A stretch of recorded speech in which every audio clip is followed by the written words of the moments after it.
कहीं जोड़ो मत। उनकी हलचल में, स्वतंत्रता में बाधा न पहुंचाओ।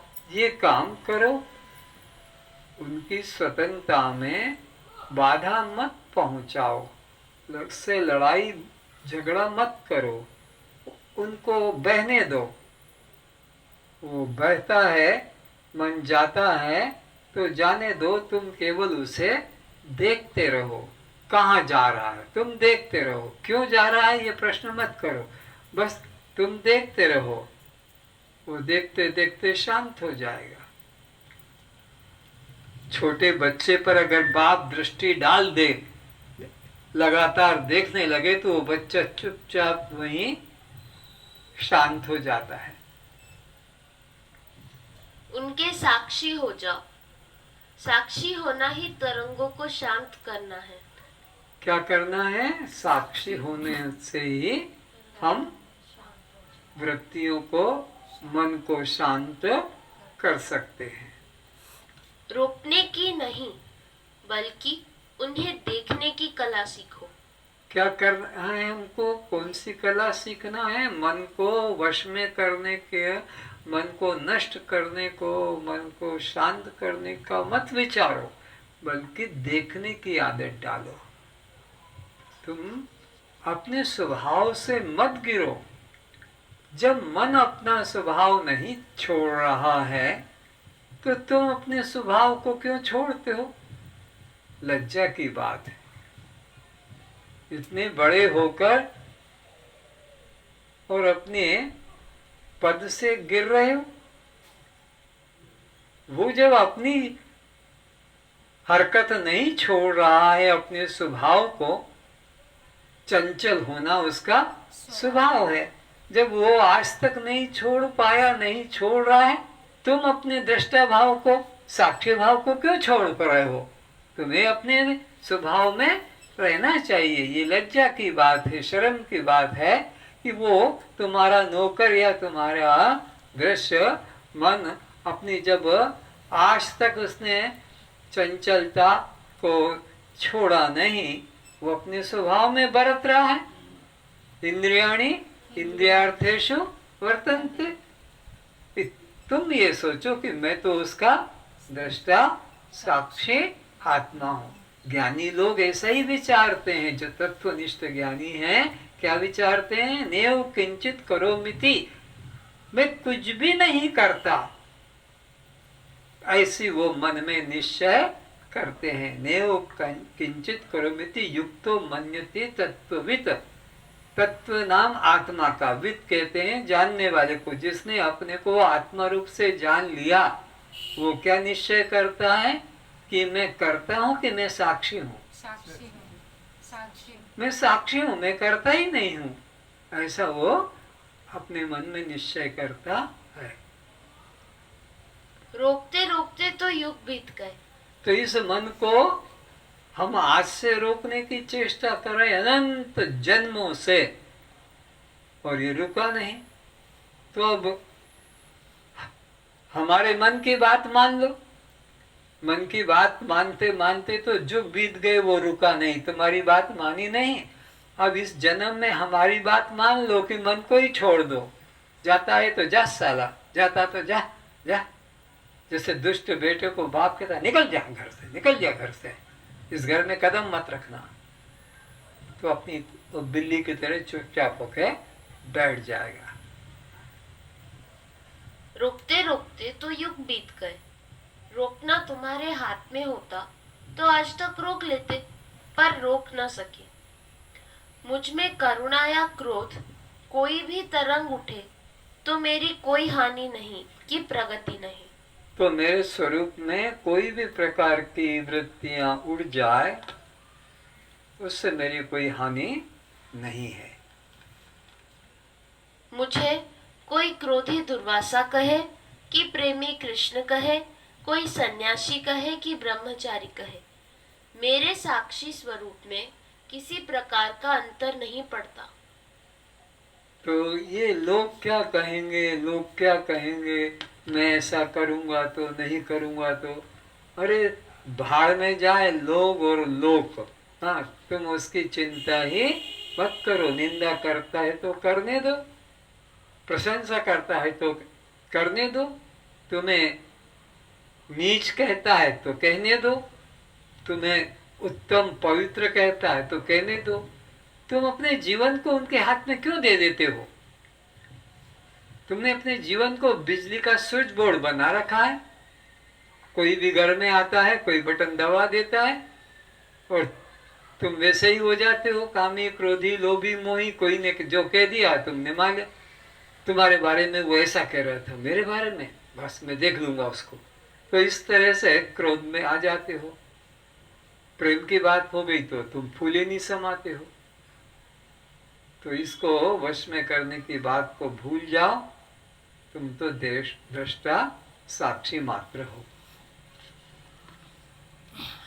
न उद्वेग, न घृणा, न द्वेष, न ग्लानि होती है।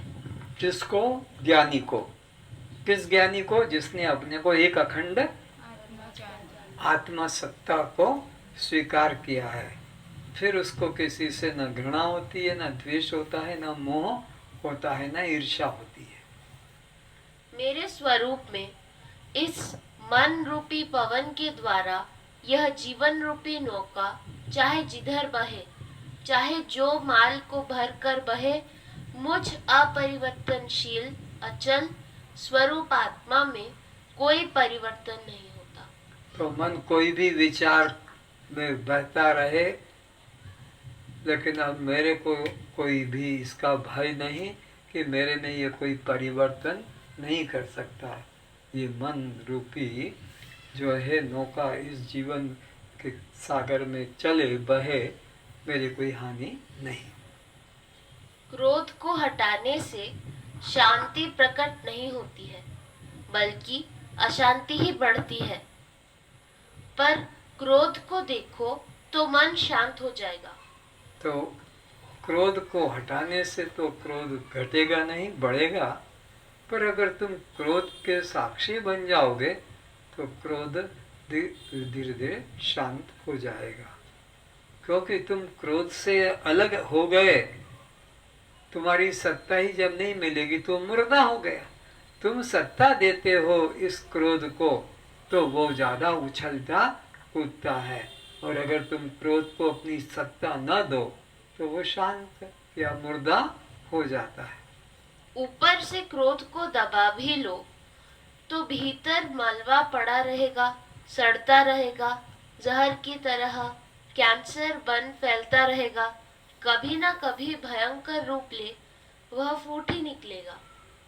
तो क्रोध को रोको मत, छुपाओ मत। जब तुम रोग को छिपा लेते हो, डॉक्टर को नहीं बताते हो, तो वो रोग बढ़ता है, ट्यूमर बढ़ जाता है। ट्यूमर से कैंसर बढ़ जाता है, चाहे वो ब्रेस्ट कैंसर हो कि यूरिन कैंसर हो कि कहीं का भी कोई ट्यूमर हो। इसलिए उसको अंदर रखोगे वो सड़ेगा, दुर्गंध युक्त करेगा, बीमारी बढ़ाएगा। इसलिए तुम उसके साक्षी बनो, तुम उसके दृष्टा बनो, तो वो क्रोध शांत हो जाएगा। मन को जो भी कर रहा है उसके तुम साक्षी रहो, उस कर्म में अपने को मत जोड़ो। काम वासना को भी लोगों ने गलत समझ रखा है। ब्रह्मचार्य काम वासना का हल नहीं है। काम वासना की बात का ब्रह्मचर्य से कोई संबंध नहीं है।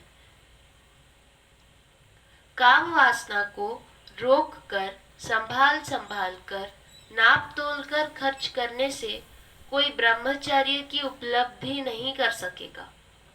और अगर ऐसा होता, ब्रह्मचर्य से परमात्मा को पाने का अगर संबंध होता कि भाई वीर्य बिंदु का पात न हो, तो जितने भी पृथ्वी के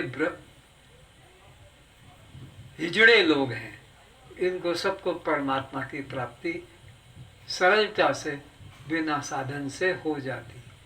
पर इससे कोई इसका संबंध नहीं। ब्रह्मचारी शब्द का अर्थ ही कुछ और है। ब्रह्म भाव का आचरण जीवन में हो, समता भाव का आचरण जीवन में हो, एकत्व दर्शन हो, ये ब्रह्मचारी का अर्थ है। वहाँ ब्रह्मचारी का अर्थ स्त्री पुरुषों के संबंध को रोकने से नहीं है, बल्कि ब्रह्म भाव का आचरण होना है। तो वो तो लोग करते नहीं और इसी में द्वंद्व में लगे रहते हैं कि हम इतने महीने में एक बार करेंगे कि 2 बार मिलेंगे, एक सप्ताह में, इसी में जीवन नष्ट करते हैं। कौन बैठा है तुम्हारे मरते समय तुम्हारे वीर को तराजू पे तोलने वाला कि तुमने इतना वीर बचाया अपने जीवन में, तुमको चलो बैकुंठ भेज देते हैं। तुमने कम बचाया, तुमको स्वर्ग में भेज देते हैं। तुमने बिल्कुल नहीं बचाया, सब खर्च कर दिया, जा तू नरक में जा। ऐसा कोई डिपार्टमेंट बैठा हुआ नहीं है। देह से पृथक मैं ब्रह्म हूँ, इस चिंतन का नाम ब्रह्मचर्य है। ये ब्रह्मचर्य है। कौन सा? मैं देह से पृथक ब्राह्मण हूँ, क्षत्रिय हूँ, वैश्य हूँ, ये नहीं। ब्रह्मचारी गृहस्थी हूँ, ये नहीं। मैं देह से पृथक दृष्टा साक्षी चैतन्य आत्मा हूँ। ये भाव में रहना ही ब्रह्मचर्य का पालन करना हुआ, ब्रह्म भाव का पालन आचरण करना हुआ। ब्रह्मचर्य यानी ब्रह्म जैसी चर्या, समभाव, समत्व दर्शन, एकत्व दर्शन, आत्मदर्शन। उसका काम वासना से कोई संबंध नहीं। कोई जान लेता है कि मैं ब्रह्म हूँ तो उसकी चर्या में ब्रह्म उतर आता है। लेकिन साधु महात्माओं ने इस पवित्र नाम को बहुत बुरी तरह भ्रष्ट किया है। यदि कोई अपने में ब्रह्म भाव का आचरण कर लेता है तो उसमें ब्रह्मचर्य अपने आप उतर आता है। पर ज्यादातर ये संत महात्माओं ने, शास्त्रकारों ने, प्रवचनकर्ता महात्माओं ने इस शब्द को बहुत भ्रष्ट कर रखा है। उसके बहुत ही नीचे निकृष्ट अर्थ निकालकर लोगों को भयभीत कर दिया है। अगर ये क्रिया पाप रूप होती तो ये बड़े बड़े महापुरुष पृथ्वी पर कैसे अवतरित होते? ये लवकुश कहाँ से आए राम के बेटा बनकर, कि कृष्ण के बेटा बनकर कैसे आए? कृष्ण खुद कैसे आए? राम खुद कैसे आए? दशरथ कैसे आए? ये तो सृष्टि क्रम ब्रह्मा जी ने बनाया है। इन लिंगों की निर्माण भी, उपयोगिता भी खुद ब्रह्मा जी ने, परमात्मा ने बनाई है।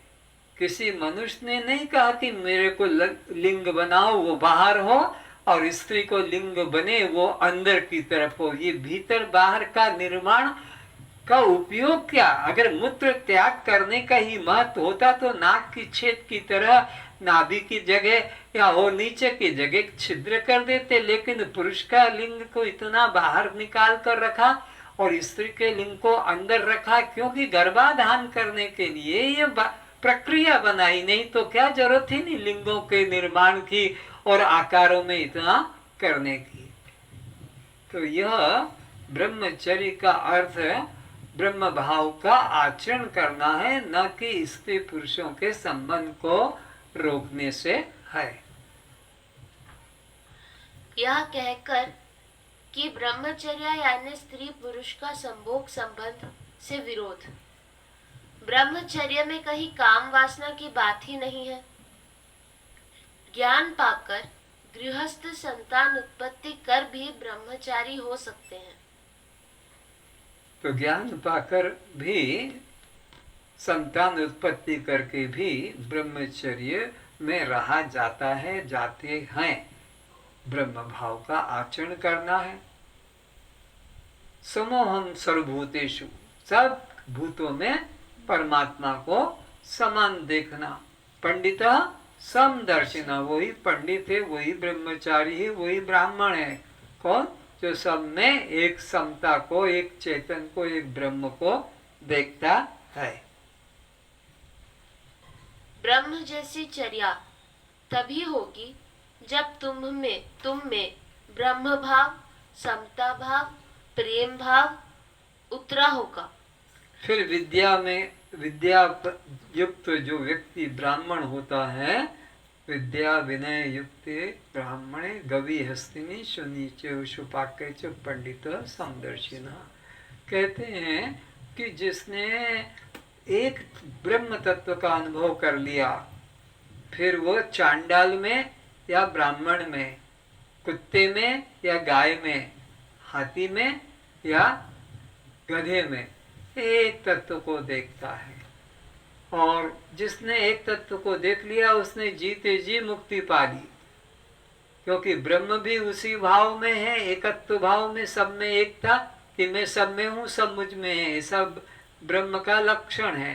तो ज्ञानी भी अपने को सब प्राणियों में एक अनुभव करता है। तो वो ब्रह्म का अनुभव करने वाला और ब्रह्म दोनों, ज्ञानी और परमात्मा एकाकार हो जाते हैं। जो ब्रह्म का निर्णय है कि मैं एक होकर सब में रहता हूँ, ज्ञानी भी इसी प्रकार एक होकर सब में अपने को समान देखता है। तो वो जीते जी मुक्त है। जिसको ब्रह्म का अनुभव हुआ है उसकी चर्या ब्रह्म जैसी ही होगी। जिसको मन में सब प्राणियों के प्रति एक आत्म भाव हो गया है, उनके द्वारा इस जीवित अवस्था में ही संपूर्ण संसार जीत लिया है, क्योंकि सच्चिदानंद घन परमात्मा निर्दोष, पक्षपात रहित और सम है। इससे वे ज्ञानी जो सब भूतों के प्रति आत्मभाव रखते हैं, वे भी ब्रह्म में ही स्थित हैं। तो वो ज्ञानी में और परमात्मा में कोई भेद, क्योंकि परमात्मा भी सब में अपने को समान देखता है और वो ज्ञानी भी अपने को सब में समान देखता है। तो ज्ञानी में और ब्रह्म में समता यानी एकत्वता प्रतीत होती है। यही उपनयन धारण करना है। तो ये जो यज्ञोपवीत धारण किया जाता है, क्या कोई अलग से सूत्र गले में डालना नहीं है, इससे मुक्ति का कोई संबंध नहीं कि ब्राह्मण का। वो तो कोई शूद्र भी 10 पैसे का तागा गले में डाल ले, जनेऊ 10 पैसे में पहले आती थी, अब पता नहीं कितने में आती है, मालूम होगा सुकान को गले में डालता होगा। तो वो तो कोई भी डाल सकता है, उससे कोई संबंध नहीं है। पर ये जो सब में अपने को ब्रह्म रूप जानना, यही यज्ञोपवीत धारण करना है। दृष्टि कैसी हो? रंगीन ग्लास वाले चश्मे लगे व्यक्ति को सम्मुख दृश्य उसी नीले, पीले, हरे, लाल रंग के दिखाई पड़ते हैं। तो अपनी दृष्टि को ब्रह्ममय बनाना है। दृष्टि ज्ञानमयी कृत्वा पश्येत ब्रह्ममयम जगत। आप गर्मी के दिनों में देखते हैं आंखों के ऊपर लोग हरा, कोई पीला, कोई नीला रंग का चश्मा लगाते हैं। तो फिर उनके सामने तुम जो भी कपड़े पहन के खड़े रहोगे, वो वैसे ही कपड़े तुम्हारी आंखों के रंगीन चश्मे के आकार में हरे पीले होंगे। तो इसी प्रकार जो अपने पर ब्रह्म का चश्मा लगा लेगा, अपनी आंखों पर या ना बुद्धि पर, तो सब क्या दिखेंगे? बोलो, ब्रह्म ही दिखेंगे। जैसा रंग का चश्मा है वैसे ही रंग की सामान तुमको भासित होते हैं। तो कौन सा चश्मा लगाना है? ज्ञानमयी कृत्वा। ज्ञान चश्मा लगाओगे तो सब ब्रह्म रूप दिखाई पड़ते हैं। जैसी दृष्टि वैसी सृष्टि। यदि ज्ञानमयी दृष्टि करके जगत को देखेंगे तो फिर यह संपूर्ण जगत ब्रह्ममय ही दिखेगी।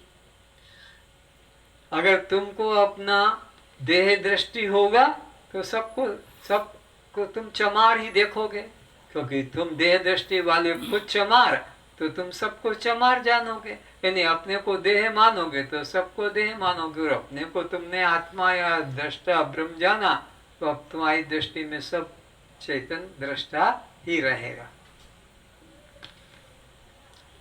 नासिका के अग्रभाग जहाँ से श्वास प्रवेश कर रही है अथवा भ्रूमध्य कहीं भी ध्यान करो, वह कल्याणकारी दृष्टि नहीं है। फिर से, नासिका के अग्रभाग जहाँ से श्वास प्रवेश कर रही है अथवा भ्रूमध्य कहीं भी ध्यान करो, वह कल्याणकारी दृष्टि नहीं है।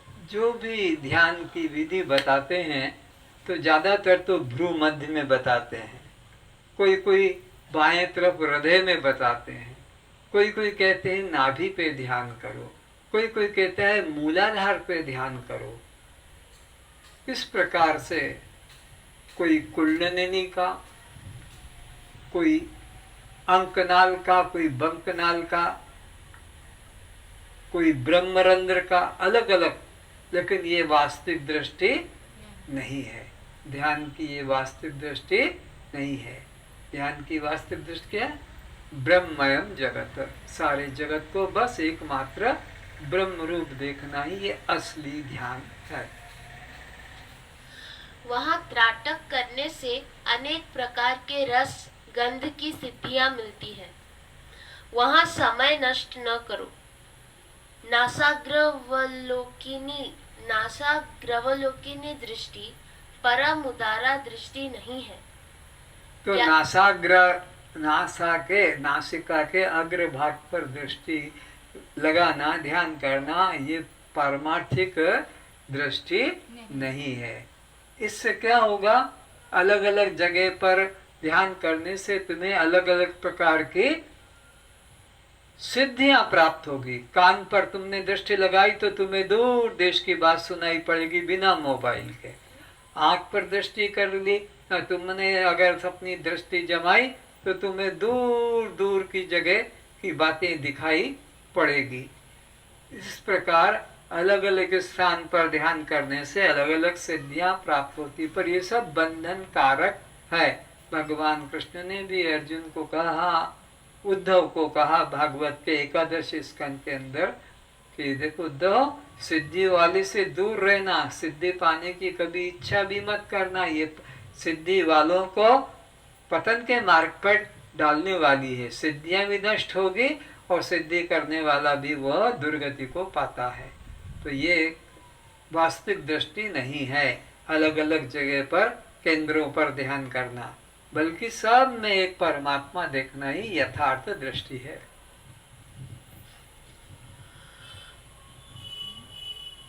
वहाँ समय नष्ट न करो। नासाग्रवलोकिनी दृष्टि परम उदारा दृष्टि नहीं है। ज्ञानमयी दृष्टि परमोदारा दृष्टि है। दृष्टि जहाँ जाती है उसमें दृश्य की प्रधानता न रहने दे। जहाँ से दृष्टि दृश्य तक निकल कर जाती है एवं दृश्य का दर्शन करा, वह अपने उद्गम स्थान पर पुनः लौट जाती है। तो दृश्य के ऊपर जब दृष्टि जाती है तो वहां अपने को उपस्थित देखो। जहां भी दृष्टि जाती है, यत्र यत्र मनो याते तत्र तत्र समाधिः, बस एक ब्रह्म को, एक चेतन को ही देखो। यही बस तुम्हारा काम। कहीं भी दृष्टि जाए उसको वहां पर परमात्मा, और लहर कहीं भी जाए, कितनी भी दूर जाए, वहां पर केवल जल को देखो। लहर जल से अलग है ही नहीं। तो इसी प्रकार हमारे मन जहां भी जाता है वहां पर मैं को देखो। मैं ही तो हूँ। गाय दिखी, मैं ही तो हूँ। पत्नी दिखी, मैं तो हूँ। पति दिखा, मैं तो हूँ। बच्चा दिखा, मैं तो हूँ। क्योंकि मैं के बिना कुछ भी नहीं है। तो ये दृष्टि को हमें साधना है। सर्वत्र ब्रह्म दृष्टि हो, न कि नासिका अग्र पे हो, कि न प्राणों पर हो, कि ना ये बच्चों का ध्यान है। जैसे टॉर्च से ज्योति निकलकर दृश्य पदार्थ तक जाकर उस आकार में फैल जाती है और फिर अपने उद्गम स्थान पर लौट आती है, तो जैसे टॉर्च को चलाते हैं तो वो जाएगी ज्योति वहाँ, वो पदार्थ व्यक्ति जो होगा देख लो और फिर स्विच बंद कर दो, वो लौट के आ जाती है। तो इसी प्रकार तुम्हारी दृष्टि जहाँ भी जाती है उस दृश्य को दिखाकर स्वयं फिर दृष्टा पे आ जाओ, फिर वही मत अटके रहो। अभी मैं बोल रहा हूँ तो तुम्हारी वह चेतना इधर आई है शब्दों की तरफ, तुम इसी में अटके रह जाओगे तो दृष्टा को फिर तुम जान नहीं पाओगे। इसलिए तुम्हारी कान की दृष्टि बोलने वाले वक्ता की तरफ जाकर वापस अपने अंदर लौट आए तो वो बोलना सार्थक है। नहीं तो फिर तुम दृश्य में ही रह गए और मुख्य है दृष्टा को जानना, वो तुमने जाना नहीं। तो तुम अपने मन को सुनने की शक्ति को, देखने की शक्ति को स्प्रिंग बनाओ, रबर बनाओ, स्प्रिंग बनाओ, रबर बनाओ। तो स्प्रिंग रबर को जिधर बांध दोगे और उधर से जितना दूर खींच के ले जाओगे, छोड़ते से वापस वो वही स्प्रिंग या रबर लौट आएगी। तो तुम्हारे मन को, तुम्हारी चेतना को स्प्रिंग बनाकर वक्ता के तरफ, सामने वाले के तरफ, दृश्य के तरफ लाओ और उसको बस ढील दे दो, वो वहीं पर दृष्टा के अंदर उतर आएगी। तो तुम्हारी वृत्ति दोहरा हो, तरफ हो, दो तरफ हो, उधर से इधर आए और वापस फिर अपने घर में लौट जाए। लेकिन तुम दृश्य में ही अटके रहते हो। वहां से दृष्टि आई, शब्द सुनने में लग गई, रूप देखने में लग गई, खेल खत्म। तुम अपने घर में फिर लौट ही नहीं आते हो, वहीं बाजार में खड़े रह जाते हो, दृश्य में ही अकड़ के पड़े रहते हो ना। दृश्य को देखकर फिर दृष्टा में लौट आना, यही यथार्थ दृष्टि है। वही दृष्टि परमोदारा दृष्टि है। उसी की शक्ति से आंखें देखती है, अर्थात ज्ञानमय दृष्टि करके सबको समान ब्रह्म रूप देखना चाहिए। बस आज इतना ही। ज्ञान रूप दृष्टि बनाकर सबको क्या देखना चाहिए? ब्रह्ममय जगत, सब ब्रह्म रूप ही आए, अन्य कुछ भी। यही दृष्टि उत्तम दृष्टि है, कल्याणकारी दृष्टि है। और ये जो इधर उधर दृष्टि को रोकने के लिए, स्थिर करने को बताया जाता है, ये प्राथमिक साधन है। आ ई का कबूतर का, गणेश का जिसे बच्चों को सिखाया जाता है, बाद में उसका उपयोग वर्णमाला में रंगीन चित्रों का उपयोग, पक्षियों का उपयोग नहीं, जब जहाँ जरूरत पड़ती उपयोग लेते हैं। सर्वे भवन्तु सुखिनः, सर्वे भवन्तु सुखिनः, सर्वे सन्तु निरामया, सर्वे सन्तु निरामया, सर्वे भद्राणि पश्यन्तु, सर्वे भद्राणि पश्यन्तु, मा कश्चित् दुःखभाग् भवेत्। मा कश्चित् दुःखभाग् भवेत्। सब सुखी रहें, सब सुखी रहे, सब निरोग रहें, सब निरोग रहे, सभी रूपों में सभी रूपों में हम एक चैतन्य को देखें, हम एक चैतन्य को देखें, एक परमात्मा को देखें, एक परमात्मा को देखें, एक परमात्मा के अतिरिक्त अन्य किंचित भी न देखें। किंचित भी न देखें। इसलिए मन वचन कर्म से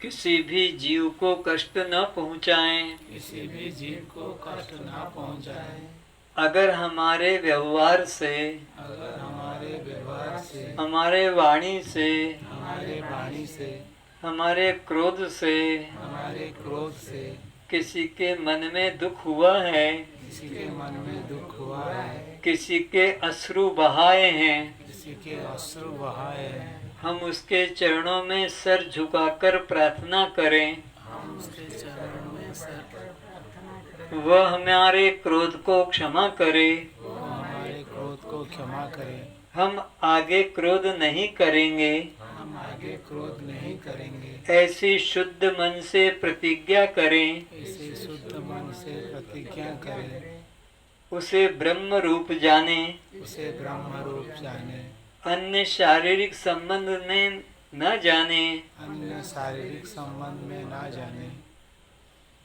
हमारे सभी मित्र हैं, हमारे सभी मित्र हैं, अब हमारा कोई शत्रु नहीं है, अब हमारा कोई शत्रु नहीं है, हम भी सबको क्षमा करते हैं, हम भी सबको क्षमा करते हैं, सभी हमें भी क्षमा करें। सभी हमें भी क्षमा करें। क्षमा भाव से ही क्षमा भाव से ही मन शांत होता है, मन शांत होता है, क्रोध भाव से क्रोध भाव से क्रोध की शांति नहीं होती है। क्रोध की शांति नहीं होती है। इसलिए सबसे आत्म भाव रखें, इसलिए सबसे आत्मभाव रखें, प्रेम भाव रखें, प्रेम भाव रखें, समता भाव रखें, समता भाव रखें, सबका कल्याण हो, सबका कल्याण हो। ओम शांति शांति शांति। ओम शांति शांति शांति।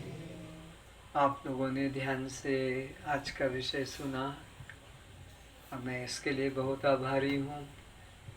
और अगर मेरे समझाने में स्पष्टता न हुई हो, कुछ जटिलता कठिनता लगी हो, भूल हो गई हो, तो आप उसे क्षमा करें और पुनः पूछ सकते हैं।